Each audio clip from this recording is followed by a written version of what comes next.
میرے دل میں تیری محبت ہے، میرے دل میں تیری محبت ہے، میرے دل میں تیری محبت ہے۔ اور بیٹا کیا کہہ رہا ہے؟ بیٹا ابا جی آپ پریشان نہ ہوں، آپ سے بہتر مجھے اللہ مل جائے گا اور دنیا سے بہتر جنت مل جائے گی۔ ہاں مجھے اپنی ماں کا بڑا فکر ہے، تو یہ کرتا آپ لے جائیے گا، یہ میری ماں کو دے دیجئے گا۔ اب وہ کام شروع ہوا، وہ چھری پھیر رہے ہیں، چھری وہ چال ہی نہیں رہی۔ پھر اللہ تعالیٰ نے جبرائیل علیہ السلام سے کہا کہ یہ آپ جنت سے وہ مینڈا لے جاؤ، اور وہ اس کو پیچھے ہٹا کے اسماعیل علیہ السلام کو یہ آگے کر دو۔ اب یہ تو آنکھوں پہ پٹی باندھ کے چھری چلا رہے ہیں، چھری چال نہیں رہی۔ اب تیسری دفعہ جب چھری چل گئی، ان کا ذبح ہو گیا۔ اب جب پٹی کھولی تو آگے چھترا ذبح ہوا ہے، وہ مینڈا ذبح ہوا ہے، اور اسماعیل علیہ السلام اور جبرائیل علیہ السلام وہ کھڑے ہوئے ہیں۔ اللہ تعالیٰ کیا فرمایا؟ قد صدقت الرؤیا، ابراہیم آپ نے اپنا خواب سچ کر دکھایا۔ تو یہ اللہ کے نبی صلی اللہ علیہ وسلم کی سنت ہے، ابراہیم علیہ السلام کی سنت، پھر آگے آپ کی بھی سنت کہ آپ اس وقت آپ جب مدینہ میں ہوتے تھے ہر سال یعنی وہ 2 چھترے ذبح کرتے تھے، ایک اپنی طرف سے، ایک امت کی طرف سے۔ اور جب آپ حج پہ آئے ہیں تو وہاں پہ آپ نے 100 اونٹ ذبح کیے، 63 اونٹ آپ نے اپنے ہاتھوں سے ذبح کیے، اور 37 اونٹ حضرت علی جو ہیں کرم اللہ وجہہ انہوں نے ذبح کیے۔ پھر آپ نے ان سے فرمایا کہ ان سارے اونٹوں کو سے ایک 2 بوٹی لی جائے اور ایک دیگ میں ان کو پکایا جائے۔ اور پھر آپ نے اپنے بال کٹوائے، اپنے سارے پھر بال کٹوا کے آپ نے تقسیم بھی کیے، اور وہ صحابہ رضی اللہ عنہ نے مختلف حضرات نے لیے۔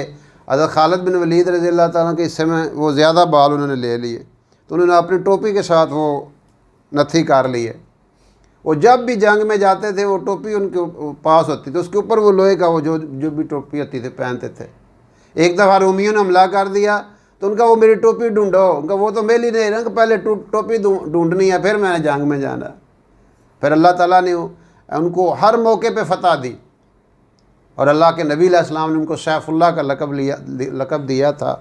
اور وہ ظاہر اللہ کی تلوار تو ٹوٹ بھی نہیں سکتی، اور نہ وہ شکست کیسے کھائیں، وہ نیام میں جا سکتی ہے لیکن ان کو شکست اللہ تعالیٰ نے نہیں دی۔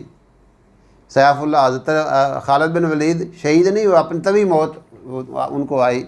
تو یہ اللہ کے رسول صلی اللہ علیہ وسلم نے قربانی کے موقع پہ، عید قربان کے موقع پہ آپ نے یہ عمل کیا۔ اللہ آپ ایک بھی ذبح کر سکتے تھے، آپ ایک بھی ذبح کر سکتے تھے، لیکن اپنی عمر کے حساب سے، ہر سال کے حساب سے یعنی امت کو ایک سبق دے گئے، اور اللہ کے فضل سے پوری دنیا کے اندر امت اس سنت کو زندہ رکھے ہوئے ہے۔ پوری دنیا کے اندر الحمدللہ لاکھوں نہیں کروڑوں جانور اللہ کے نام پہ ذبح ہوتے ہیں، اور پھر اس کی فضیلت بھی بہت زیادہ ہے۔ فرمایا کہ جب خون گرتا ہے، خون گرنے سے پہلے اللہ تعالیٰ مغفرت فرما دیتے ہیں اگر کوئی کبیرہ گناہ نہ ہو۔ اور پھر یہ ہے کہ ہر بال پہ، وہ جو جانور ہے اس کے ہر بال پہ اللہ تعالیٰ نیکی عطا فرماتے ہیں۔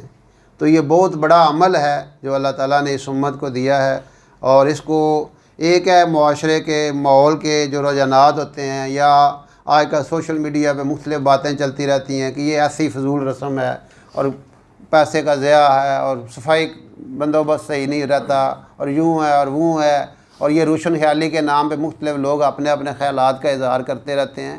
تو یہ ہم نے اللہ اور اللہ کے رسول صلی اللہ علیہ وسلم کی زندگی کو دیکھنا ہے، انہوں نے جو عمل کیے ہیں ہم اس عمل کو کریں گے۔ وہ تو اللہ تعالیٰ واضح طور پر فرما رہے ہیں لا تقدموا بین یدی اللہ ورسول، اللہ رسول کے آگے نہ بڑھو۔ انہوں نے زندگی گزارنے کے لیے ایک جو لائن لگا دی ہے اس کو کراس نہ کرو۔ جو انہوں نے ذمہ داریاں دی ہیں، جو احکامات دیے ہیں، جو ہمیں کرنے کا حکم دیا ہے، اگر ہم اس کو کرتے رہیں گے، وما آتاکم الرسول فخذوہ وما نہاکم عنہ فانتہوا، کہ جو آپ کو اللہ کے رسول صلی اللہ علیہ وسلم دیتے ہیں اس کو مضبوطی سے پکڑ لو، اور جیسے منع کرتے